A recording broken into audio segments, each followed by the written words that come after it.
Hello everybody, welcome back to my YouTube channel. This is Treasure's Craft. My name is Treasure Peter. Today I'll be making this beautiful sleeveless 6 pieces top. It's a beginners friendly tutorial. Keep on watching to the end if it's something you're interested in. Thank you.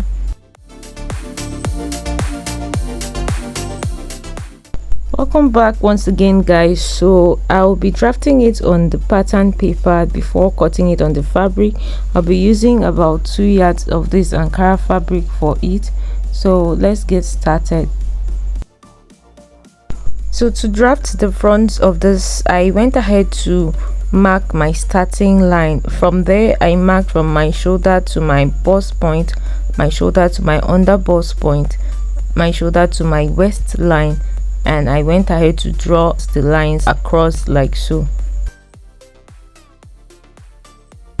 After that, I went ahead to label my lines, my bust point, my shoulder line, my under bust line, and my waistline.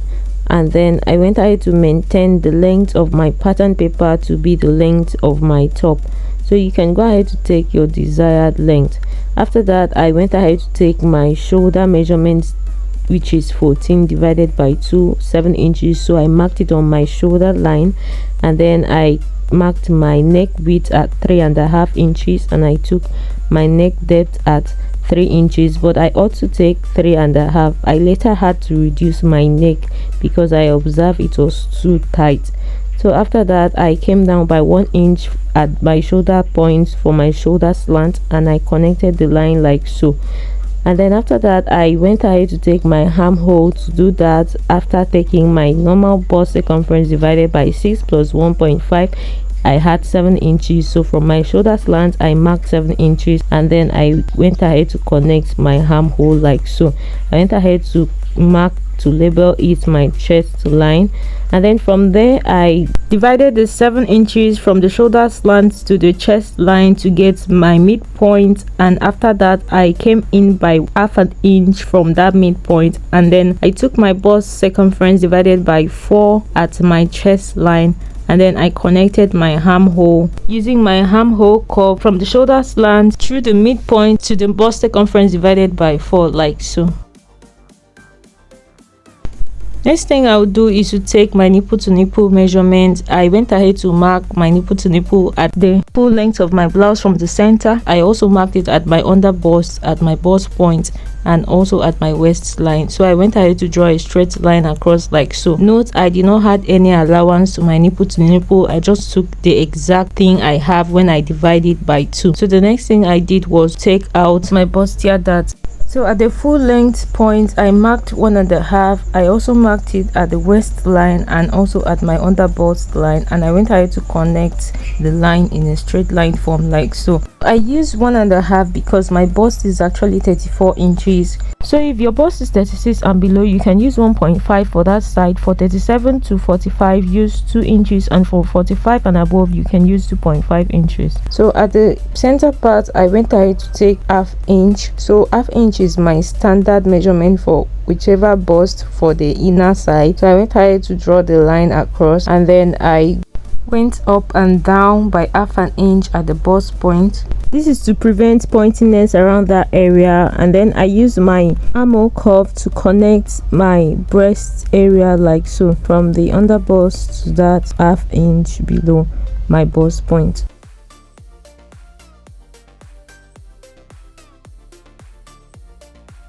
After that, at my armhole, I measured round to determine the midpoint. After getting the midpoint, I went ahead to mark the midpoint, and I connected it back to my bustier to form my princess dart.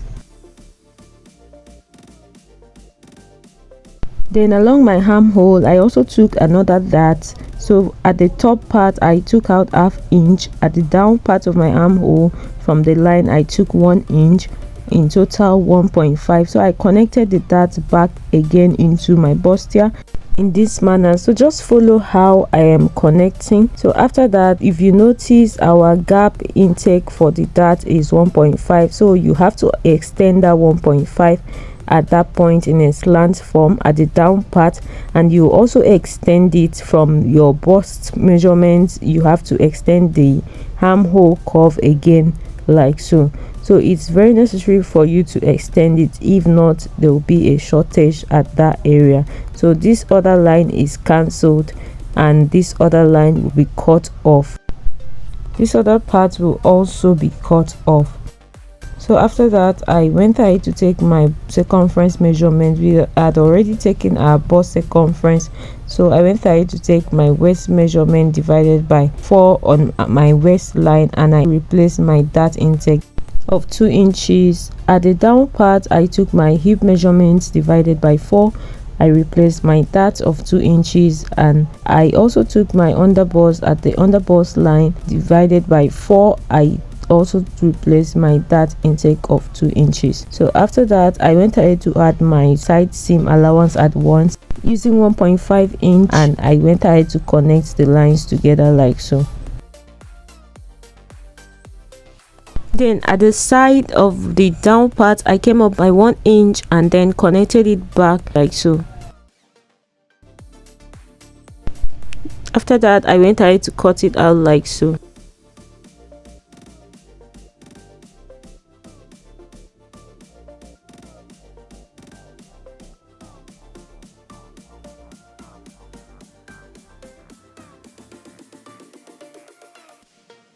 Cutting it, this is what I had. I went ahead to just label my waistline, and from the waistline I'm going to attach another pattern paper from the waistline. So I'll go ahead to just cut the pattern papers. I had to measure from the waistline down to determine the length of that pattern paper, and then for the width I went ahead to take about 5 inches. I went ahead to cut the pattern papers up to 3 pieces that I'm going to use for the front alone.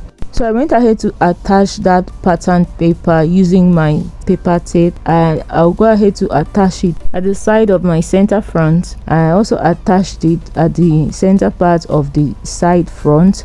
I'll also go ahead to attach it at the side of the side front. So I'm not going to attach it at the center of the center front because the center front will be cut on fold. So from there, I made sure to mark the line where my joining is supposed to start from, and then from there I took 3.5 inches. So you can take up to 4 inches depending on how wide you want your 6 pieces to be, and I connected it back to my waistline like so. I went ahead to just cut it out, and that is all for the center front. And then for this other side, I did the same thing. I measured 3.5 inches and connected it back to my waistline. But for the side front, I decided to use 3 inches because I didn't want it to be too kicky at that point. I went ahead to connect it back like so. So that's all. I just went ahead to level the down part and cut it out. So that is all for cutting our front pattern. So I'll just go ahead to keep it aside first, and then we'll cut the back. For the back, I went ahead to mark my shoulder line. I marked my shoulder to my waistline and also my full length, and then I went ahead to add my zipper allowance of 1.5 inch, and I draw the line across like so. After that, I went ahead to label my zipper allowance, and then on the shoulder line from the zipper allowance, I marked my shoulder measurement divided by 2. I also marked my neck width of 3.5, and I used a neck depth of 1.5 inch, and then I connected my neck like this. Then I took my shoulder slant, connected it back to my neckline just like I did to the front. I also did the same thing, divided my bust circumference by 6, added 1.5, and I had 7, and I marked it from the shoulder slant, and I went ahead to mark my armhole, and I also marked my shoulder, and I marked it across like so. Then after that, I went ahead to check for the midpoint of my armhole. Then I took my bust circumference divided by 4, I marked it and then connected to form my armhole using my armhole cuff. So this is like repeating the old process I usually do on my channel, but notwithstanding, because I suspect beginners are watching this video, I'm doing it. So the next thing I did was to take my nipple to nipple measurements. First, I went ahead to extend my chest line because it's necessary for this back part, and then I took my nipple to nipple measurement divided by 2. I marked what I had on the length of my blouse, my waistline, and also on my chest line. But on my chest line I marked it coming down by 1 inch, and then I connected the line like so. After that, I came up by 1 inch from my top length, and then I took my that ½ inch on both sides at the waistline and connected it back like so. After that, just like I did to the front, I measured round my armhole to get the midpoint again, and then I marked my midpoint and connected it back to my that in this manner. So I had to use my hand to just blend that part in so that it would not be so sharp. And then at the armhole area, I came down by 1 inch and connected the line back again towards my chest line. And then from that part, I increased the 1 inch to replace that 1 inch. I also replaced it at my chest line to bring out my new armhole. And then I used my armhole cuff to just connect it like so. After that, I just added my normal seam allowance of 1.5 at my bust circumference. I also took my waist circumference divided by 4. I replaced my 1 inch that, and also added my allowance of 1.5. At the down part, I also took my hip circumference divided by 4 and added my seam allowance. So I just went ahead to connect my lines like so. Like we did to the front, at the down part of the side of my back, I also came up by 1 inch and connected it back into the line. At my zipper allowance part at the waistline, I came in by ½ inch and connected it back to my chest line. So I had to extend the line on my chest line, and I also connected it back down. This is just to reduce the zipper bulginess. Please, this is always very important so that whenever you are sewing your zip will not be bulgy around this part. So after that, I went ahead to connect the lines. So we'll go ahead to cut out the back part. So I went ahead to mark the parts that we are going to cut out. Also around the zipper part, this part will be taken off, and also this armhole part will be taken off. So let's go ahead to just cut it out.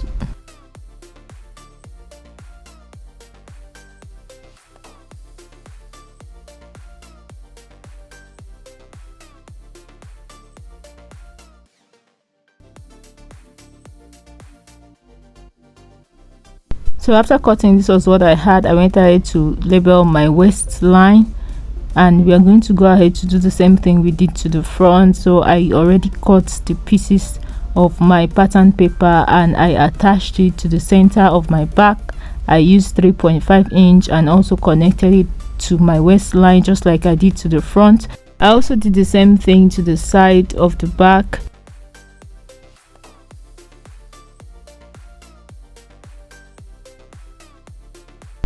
So after taping it down, I observed I didn't cut that small part, so I had to go ahead to cut it out now. So at the side, remember I took 3 inches for the side of the front, so I did the same thing to that of the back, connected it back to the waistline, but at the center side I also took 3.5 inches and then connected it back to the waistline, and then I went ahead to cut it off.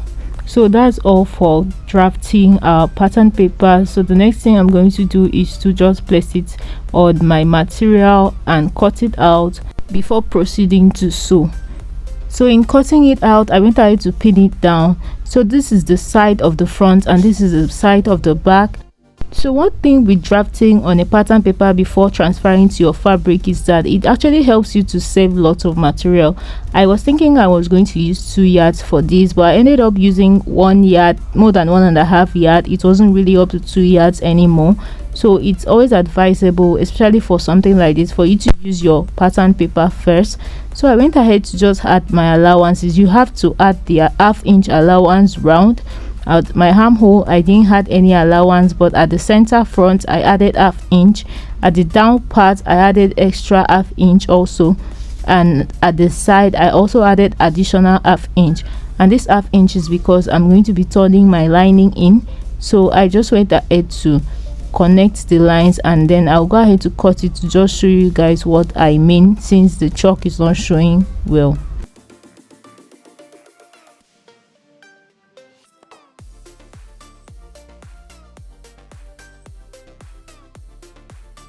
So I went ahead to also cut my side back, adding the necessary allowances.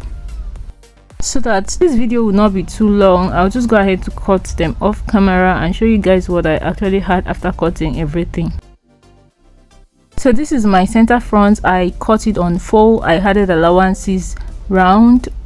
This is the side front. I also cut 2 pieces of it, and then for the side back I cut 2 pieces and also cut my center back 2 pieces of it. I added the allowances round, as you can see. Don't forget to add the allowance on your shoulder. Also went ahead to cut my lining pieces. It's very necessary that you cut all your lining pieces. So the next thing I'll go ahead to do now is to use my hair stay to place on my fabric. So go ahead to use your hair stay to place on the back side of your fabric. I didn't want to place it on my linings, but if you have enough hair stay, you could as well place it on your linings. So this is it. This is what I have after I was done ironing down my hair stay. Next thing I'm going to do is to iron my wadding around my breast area. So I've done a video on how to do this properly, so I'll just place the link on my description box below so that you check it out if it's something you're interested in. After ironing it, this was what I had. So the next thing we'll go ahead to do is to just join the center to the center, starting from the down part. Join it with half an inch. You can use your pin to pin it down first if you're not comfortable joining it like that. So for the back, I'll also do the same thing. Please, you have to take your time to do this. You can check out my video on how to join the princess at Bustier properly, so you will know what to do. I'll also go ahead to do the same thing to my linings. After joining it, this is what we have. Our breast area is already coming out even without ironing it yet. So I'll just go ahead to use my scissors to notch round. So just gently notch round the breast area like this. After that, I'll use my bust arm to open the seams and iron it out. So I've done a video on how to make the bust arm. I'll drop a link on my description box so that you watch the video and make your own bust arm if you've not made it yet. So I'll go ahead to my ironing board to just iron it out. I'll do the same thing to the back side. I'll go ahead to notch around the princess dart joining areas. Then I'll go ahead to open the seams and iron it out. So this is very important so that your princess dart area will lay flat and it will look very nice. So after ironing it, this is what I had. So at this point, I'm going to trim this pointy part at the center at my princess dart joining area. So I went ahead to trim it so that it will not look too pointy. So it's very necessary you trim it out. So I'll do the same thing to the front part, and I also do the same thing to my lining part. So this is what my front part looks like after I was done using my bust arm to iron it out. So if you've watched up to this point, please don't forget to hit that subscribe button and also turn on your notification bell so that whenever I drop a video, you'll be notified. So at this point, we are just going to use our lining to turn the down part of our top. So we are going to turn the neck with the lining as well as the down part. But before then, like I said earlier, I discovered my neck was looking too tight, so I went ahead to reduce the length again with at least half an inch. Now I'll go ahead to use my crinoline with my lining to turn the down part of my top. This crinoline is actually 3 inches, so I'll use it to turn the down part so that it will give it that curvy look. So I use my hemming gum to place on top of my crinoline. I place my lining first, my crinoline, then the hemming gum, and then I'll go ahead to sew round. I'll do the same thing to the back side. Place my crinoline, place the hemming gum on top of the lining, and then sew round. This is just to use it to turn the down part. After turning it, this was what I had. I went ahead to use my scissors to notch round, and then I'm going to top stitch on that part. Please make sure that when you're top stitching, the joining part faces the lining area. So make sure that it faces the lining area, and then I'll go ahead to also turn the neck part at once. And because it's a sleeveless top, I'm going to go ahead to turn round my armhole using my lining. So just use your hemming gum to turn them so that it will look very neat. I'll do the same thing to the back side. I'll go ahead to notch round the downside, and then I'll go ahead to top stitch it like I showed you on the front side. I'll go ahead to turn the neck as well with my hemming gum, and also turn the armhole with my hemming gum. So I'll do that and show you guys what I have. So this is the front after I was done turning the neck and the armhole. I went ahead to also top stitch on it This is how it looks. I went ahead to also turn the down part and top stitch on it. I've not ironed it yet. So for the side, I'm going to turn it in because I do not want to weave it. So I'll turn it in, then I'll turn it on this other side too, but I'll leave a space that I'm going to take it out through. So I'll do the same thing to the back side. I'll turn it in through the sides. I'll turn everything in through the sides, but for the zipper part, I'll keep a big space. So that space will be for me to join my shoulder to my shoulder. So this is what I meant after joining it. This is what I had. I kept a space where I'll bring it out through the front. So I'm going to go ahead to just bring it out now.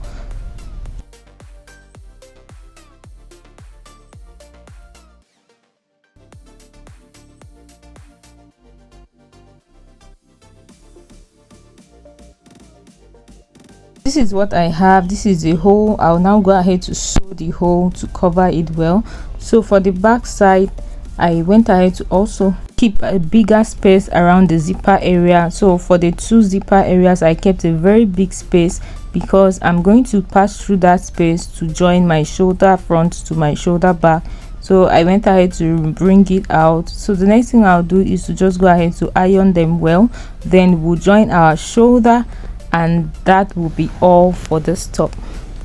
After ironing it, this is what I had. So the next thing I'm going to do is to just attach my shoulder front to my shoulder back. So in order to do that, I went ahead to pass through that hole. So just pass through the hole and then attach it and join it with 1/2 inch. So you can just go ahead to pin it down first. So with the hemming gum, it might be a little hard for you to bring it out, but you need to bring it out very well. Make sure that the material side is on the material part and the lining part is on the lining part. So bring it out very well. You can detach some part of the hemming gum. So I went ahead to pin it down, then I'll take it to my machine to sew it with 1/2 inch. I'll do the same thing to this other side, and then that is it. I'll go ahead to my machine to sew it. This is what I had after sewing it. See how neat it looks. See the back side looking neat. So after that, I'll go ahead to close up this part, this zipper part that was open. And then lastly, I'll go ahead to close the side seam with my measurement, and then I'll fix my zip, and that is all for this blouse. So much once again. If you've watched up to this point, please don't forget to hit that like button, drop a comment if this video was helpful to you, and also don't forget to subscribe to my channel if you've not, and also turn on the notification bell so that whenever I drop a video, you'll be notified. So this is it after I was done fixing my zip. This is our top, and then this is it when I wore it on my body. Thank you so much guys, and see you in my next video. Bye.